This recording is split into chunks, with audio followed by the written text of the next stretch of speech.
membatasi, ibu tak mau mengatur. Nauzubillah, ibu pilih steril. Kalau tahdidun nasli membatasi anak itu nggak boleh, haram mutlak. Tapi kalau tanzimun nasli ya, jadi kalaupun seorang misalnya menjarangkan kelahiran atau dia membatasi kelahirannya karena ada kondisi tertentu, sakit atau anjuran dokter, karena kalau tujuannya untuk mengatur kelahiran.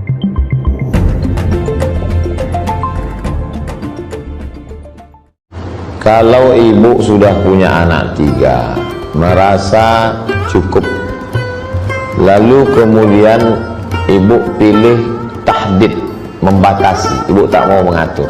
Nauzubillah, ibu pilih steril. Apakah berdosa? Ya. Kenapa? Karena kita tak tahu apa yang terjadi besok. Wa ma tadri nafsum madza taksibu ghada. Tak ada orang yang tahu apa yang akan terjadi besok. Kisah nyata, true story, di koran Mesir waktu saya masih di Mesir. Bapak ini bisnismen, punya rumah, punya mobil, mapan, kerja, sudah punya anak 2. Menurut dia cukup, 1 laki-laki 1 perempuan. Akhirnya dia musyawarah sama istrinya, bagaimana kalau kita tahdid, batas.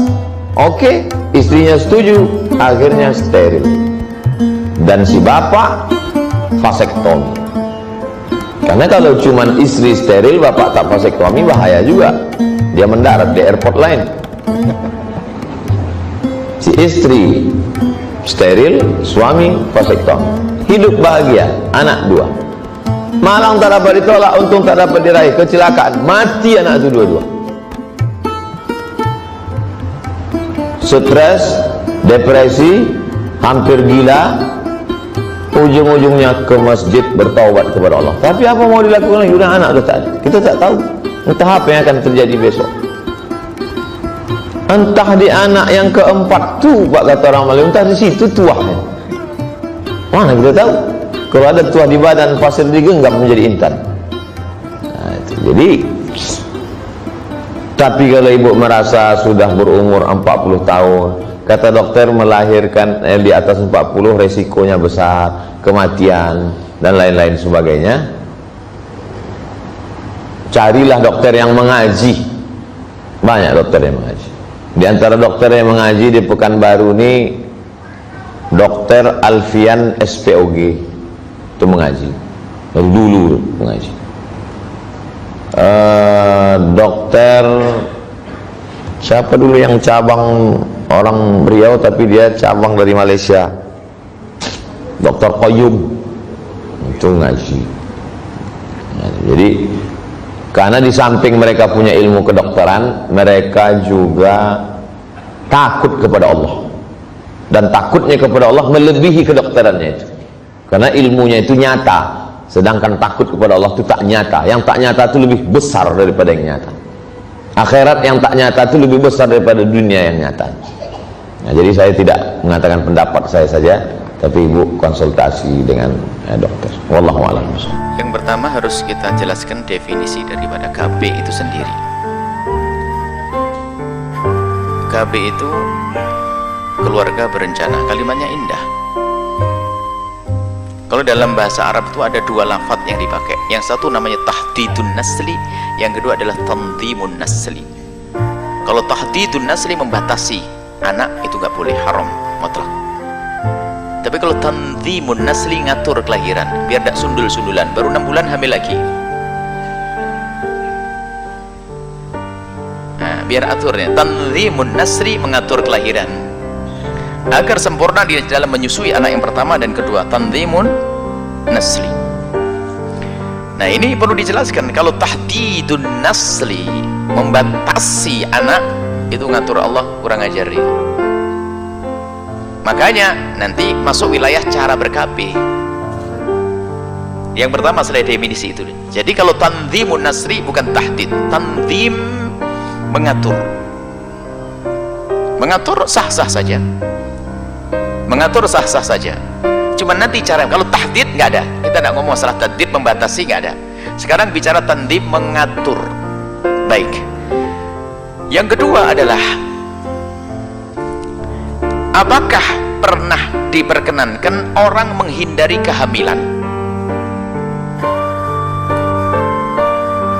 Kalau masalah tujuan jelas, kalau tujuannya membatasi nggak boleh. Hanya satu poin yang harus dipahami, yang takut melahirkan karena takut nggak bisa ngasih makan, itu yang haram mutlak.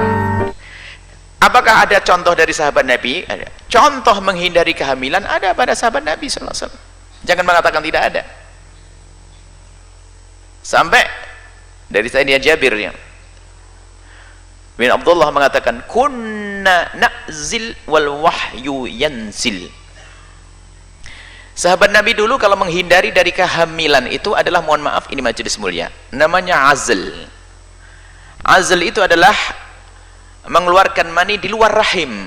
Jadi seorang laki-laki tidak mengeluarkan mani di dalam rahim. Kalau dalam rahim kan terjadi pembuahan. Jadi mengeluarkan mani di luar rahim karena ingin mengatur kehamilan tersebut. Nah, ini adalah sebuah contoh dari sahabat Nabi. Wal wahyu yanzil itu, dan masih ada wahyu turun. Ini maksudnya apa? Sahabat Nabi melakukan yang demikian biarpun tersembunyi, ketahuilah diketahui oleh Allah. Kalau memang itu dilarang, tentu akan ada larangan dari Allah. Jangan kau lakukan azl. Ini adalah riwayat semacam ini adalah dasar para ulama yang ingin menjelaskan tentang hukum bagaimana mengatur kelahiran. Ada lagi, mohon maaf, bahkan menghindar dari kehamilan itu sesuatu yang harus kadang. Contohnya ada seorang ibu yang ternyata sudah divonis sama dokter berbahaya tentang kandungannya. Kalau melahirkan bisa mengarah kepada kematian. Ayo mau apa? Pakai sok Quran hadis Nabi, gak ada larangan. Hamil kau, matilah kau. Kan gitu. Nggak ada aturan yang indah.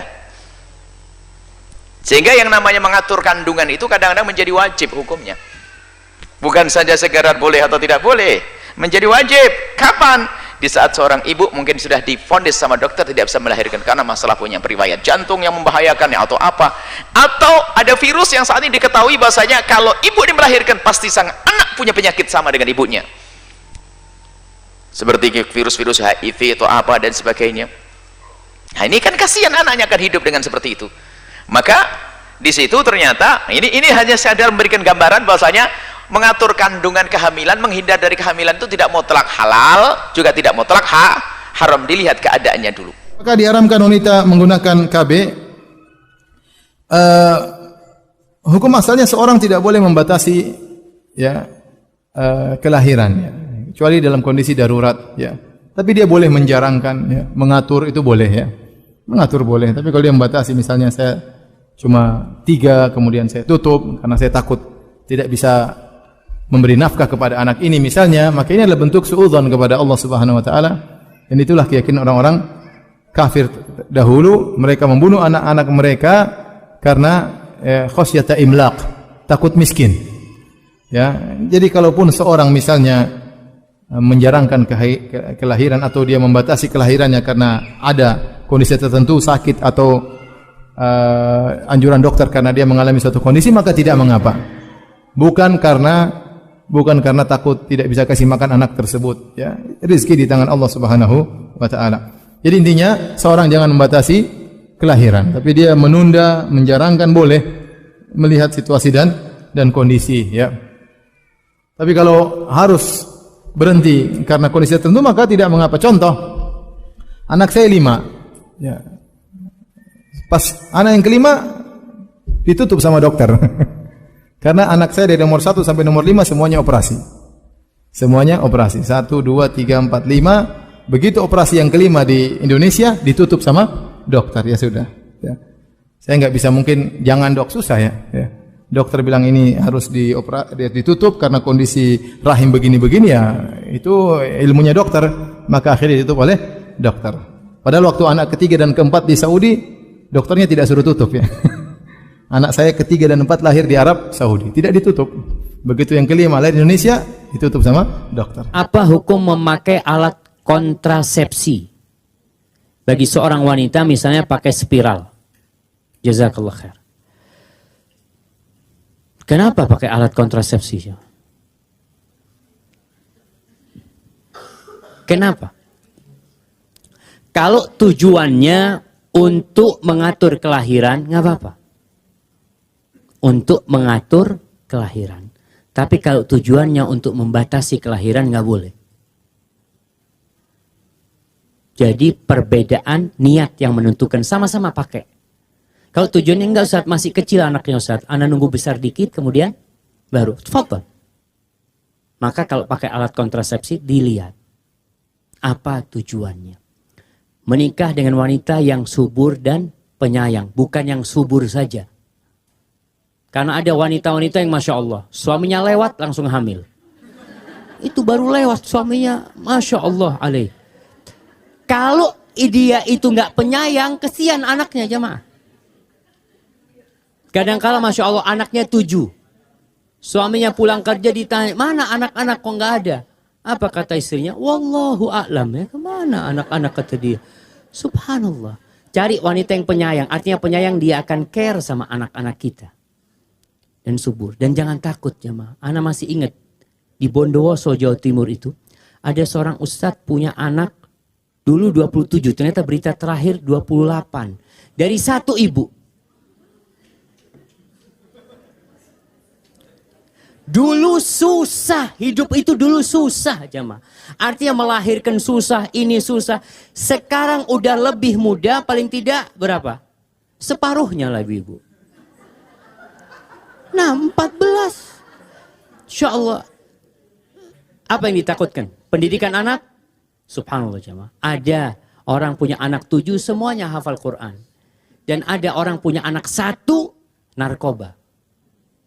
Jadi masalahnya di mana? Masalahnya di kitanya. Sesuatu yang susah itu akan jadi mudah kalau Allah memudahkannya. Dan jangan berpikir ketika dikasih amanat lalu ingin digugurkan. Jangan. Mungkin tuh anak di perut itu yang akan memasukkan ibunya ke dalam surga. Kenapa lalu kau buang? Na'udzubillah min dzalik. Jangan sampai. Jadi kalau memang apa istilah Jawanya itu kesundulan. Sundulan. Tahu-tahu anak yang baru lahir umur 4 bulan, ibunya hamil lagi. Apa yang harus dikatakan? Innalillah apa alhamdulillah? Alhamdulillah. Alhamdulillah. Kenapa? Ada bapaknya anak ini. Alhamdulillah. Ada yang tanggung jawab.